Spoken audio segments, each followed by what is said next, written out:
Okay, just to add some clarity or to try and explain my previous video, I was actually an agronomist because that's what I graduated for university.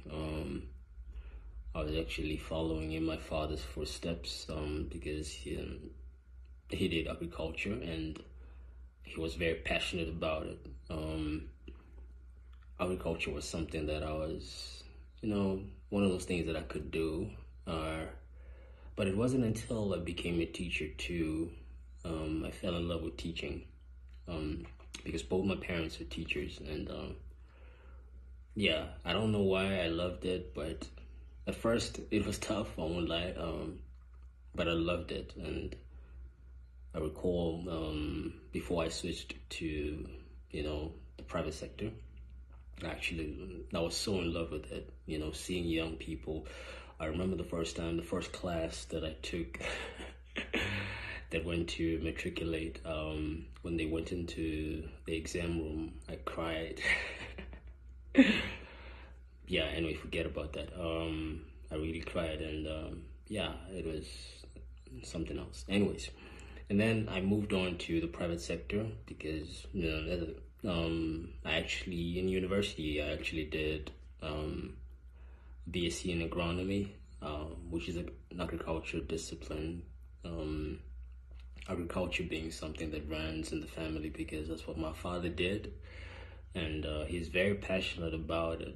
Throughout his entire career, he was very passionate about it. Yeah, and also him being a teacher, and also of course my mother was also a teacher, and it came natural for me to fall in love with teaching. And yeah, it is. Anyways, enough about that. So when I moved into the private sector, that's when looking at the working conditions versus the pay, which is always the case. Someone who will tell you that the reason why they switch careers is because it's always the pay. Most of the time, 90% of the time is the pay.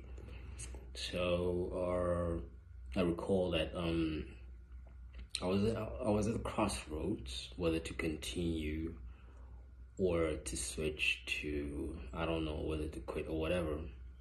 So my brother, who was at Amazon in Cape Town at that time, gave me a call. We started speaking about certain things and blah blah blah blah blah. The long and short of it was for me to switch to tech, because tech was something that it was something that I was able to do. It was not something really, I wouldn't say difficult, but for the lack of a better word at the moment, So it was natural for me to transition into it. So I will not say what I was doing because part of it was illegal. So those that know me, and yeah, I will not give out all the details to that lest I see lawsuits and,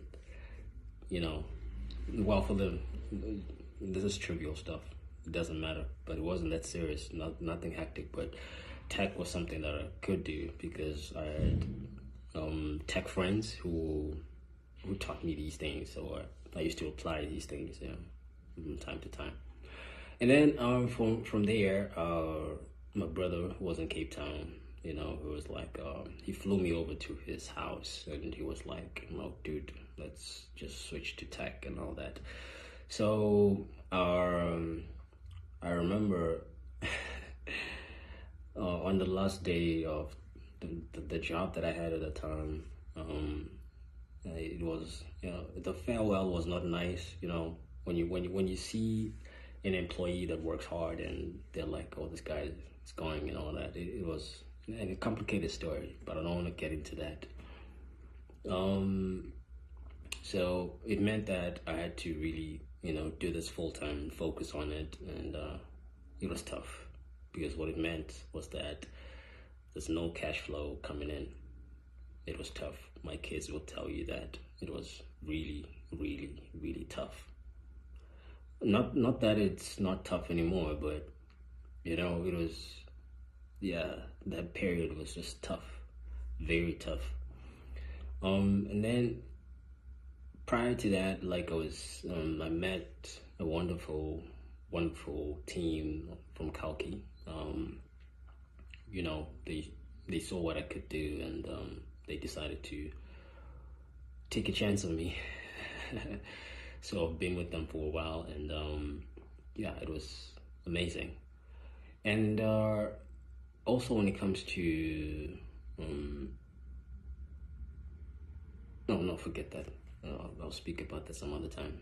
So I was at KalKey, so they were teaching me things. I was applying those things, you know, working on projects. Also being involved in the course, because they also run what's this called? Like a training I don't know what a training program. Yeah, a tech training program. They do all sorts of things, like particularly because for me it was when I joined them, I wanted to, as much as being a full stack software engineer was what most, you know, incoming techies come like they want to do, but I was more interested in DevOps and cybersecurity. And then later on I was, you know, interested in AI, data science, of course, but not just ordinary data science, but like the AI part of it. So for me, it was, even like right now, I love DevOps. I love data security, cybersecurity, of course, and whatever. But the security aspect of it, anything that's got to do with security, I'm there. And I also love AI. So yeah, those that know me, they know. So from there, like, they sponsored me for a training course. I think it cost about $550 US. They gave it to me for free, and they also gave me another option to even join another class. So I was taking 2 classes. So in total, what's 550 plus 550? So you can do the math. So they gave me 2 550 courses for free to, you know, learn, you know, DevOps. Yeah, it was an amazing. I really am grateful to Mr. Manon, Mr. Devashish, Mr. Kartik. Thank you for what you did for me. I'm still eternally grateful even today. And then from there, I met Lareth Jimu from Melsoft Academy. You know, I don't know how we really. I don't know how he really took interest in me. Probably it was because of the projects that I was doing or something like that. I don't know. For some reason, he decided to just take a chance on me, because I would also join their classes, also partake in the webinars. So yeah, thank you. Shout out to Lareth. Thank you for taking a chance on me.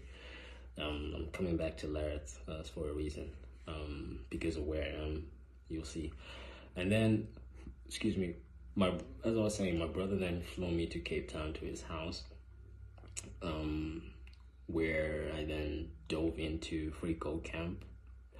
I got a couple of certifications, yeah, and then he also pushed me to, look, I wouldn't say push, but like also encouraged me to join ALX. When I looked at the curriculum, I won't lie, I was like, okay, now this is serious stuff, man. This thing is gonna kill me, you know?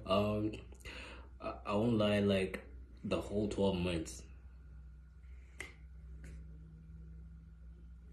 when thinking about the 12 months in my head prior to that, I was like, it's gonna be a long time. But when you're in the program, it's like time just disappears. It's like taking a glass of water. You blink once and it's over. You're like, wow, I'm graduating. That's the kind of situation for me. But I think in the ALX program, the greatest challenge for me was then, I think on month what, was it month 6? I think it was the 6th month. Yeah, I had to then fly back home, whilst I was still continuing with the program itself. It was a challenge, and then at the same time I had to juggle, KalKey and the work that were giving me and their training courses. So I was juggling KalKey work, their training course, and then I was also juggling ALX,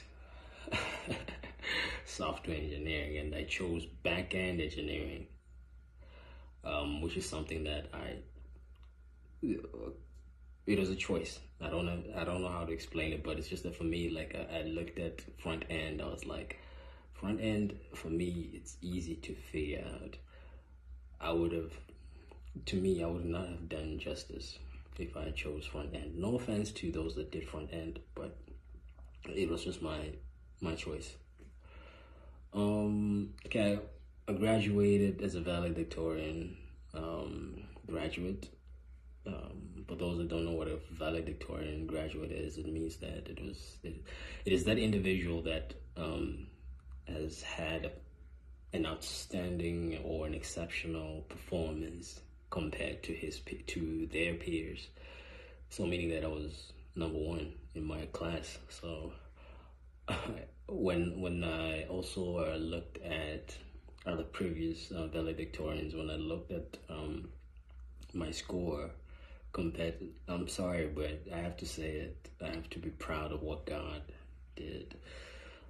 I also outperformed some, but I wouldn't say I was the highest performer, because I remember, like, towards my graduation, I was getting discouraged because, when you're a man and you have a family and there's no income coming in, things are tough, very tough.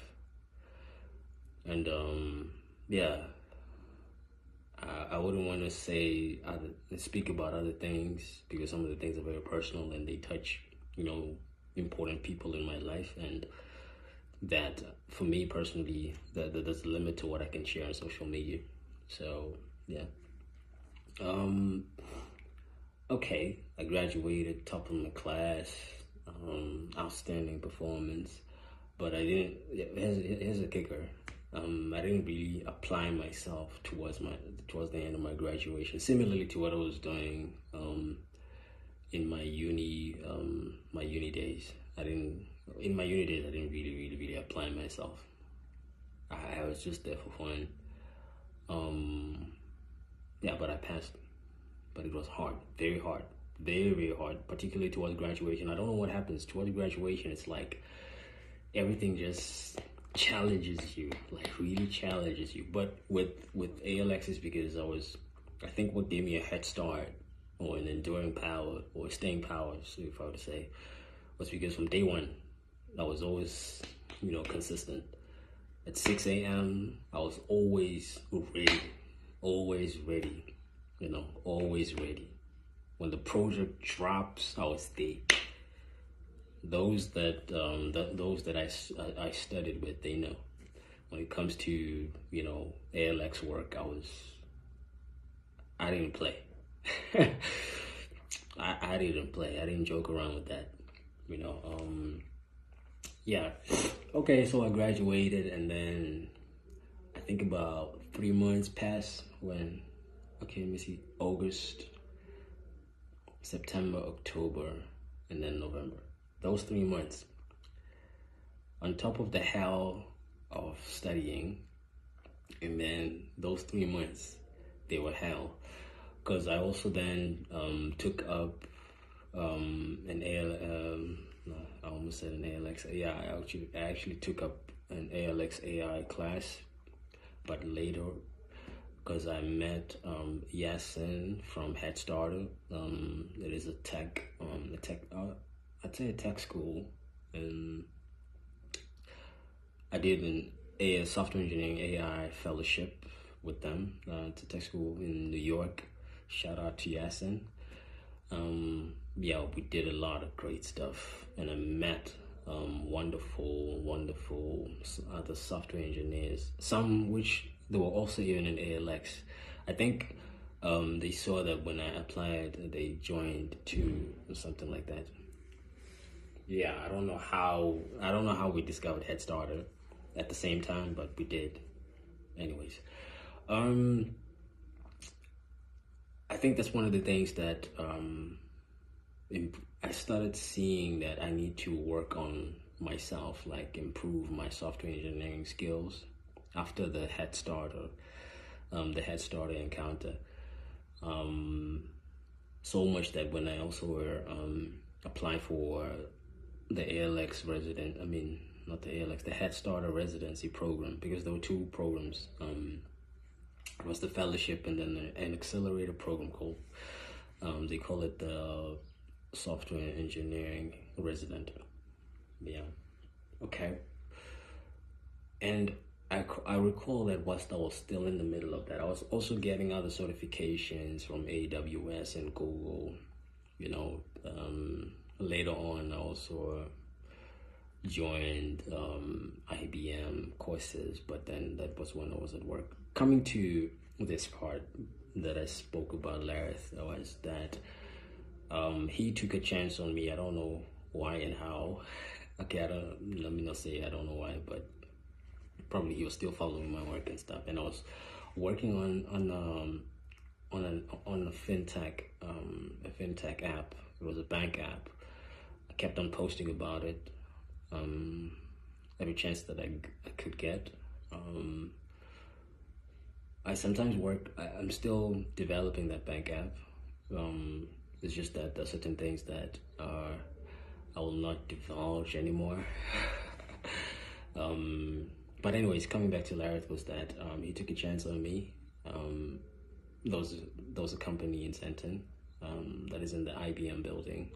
They took a chance on me. I think he put in a good word for me. They didn't want to have an interview with me because I think the work that I was putting in, I think they were really following it, and they were like, "Nah, we need this guy." And next thing I knew, they were just telling me that I should show up, blah blah blah. And there I was. I didn't even do an interview. It kind of reminds me of the interviews that I was doing. I remember on one interview, a very lucrative interview. I won't lie, when I lost it, I cried because they were giving me a lot of money, and I think it's one of the darkest, the lowest points of my life. I thought when I was when I resigned on the previous job that I had, that was the lowest point of my life. But I don't know whether it's yeah, but it was a dark time for me, a very dark time for me, because they're now, like I said, being a man and you have a family, that's yeah. So when I looked at my children, they were like, "Hey, daddy," and yeah. Anyways, like I said, I don't want to get into that too much. So the long and short of it, Lara puts in a good word. I get this job in Sandton, and luckily, I don't know, God is amazing. And then my brother gets a job offer, which switches him to come back to Joburg. So meaning that Cape Town to Joburg, and luckily, here's the kicker. When he relocates to Joburg, where I work, it is just right next door to where he works. You see, God is amazing. God is amazing. Yeah, so that explains the previous video. Well, the inscriptions, if you read through it. So that's what I was trying to, yeah. And yeah, that's the end story.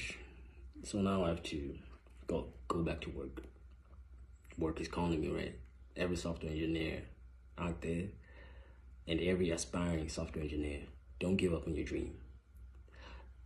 There'll be times where it'll be really hard, but don't give up on your dream. Keep holding on. Sometimes you'll feel like, this thing is not working, but keep moving. Someone is watching. Someone out there is watching at what progress you're making. So you have no room to give up. Trust me, I've fallen so many times.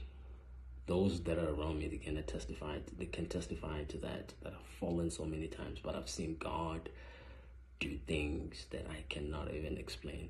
Because like I'm telling you, I cannot explain why my brother moved from Cape Town to Joburg and why I got this job that's right next to where he works. I cannot explain that. But one thing I'll tell you is that always trust where God is taking you to. Trust where He's taking you to. And don't give up on what you started. Peace.